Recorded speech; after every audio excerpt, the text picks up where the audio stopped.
आदमापूर हे झालं या पावन,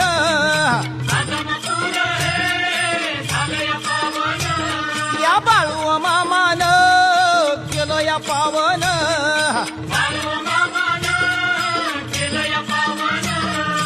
आदमापूर हे झालं या पावन,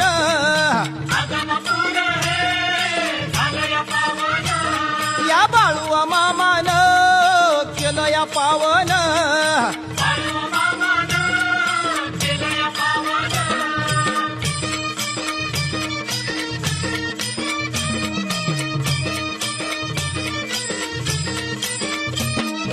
नमन माझे फल सिद्धाला, बाळू मामाच्या माता पित्याला, पंढरीच्या त्या पांडुरंगाला, आरेवाडीच्या विरुदेवाला, चिंचणीच्या त्या भाकुबाईला, मुळे महाराज सदगुरूला, आदमापूर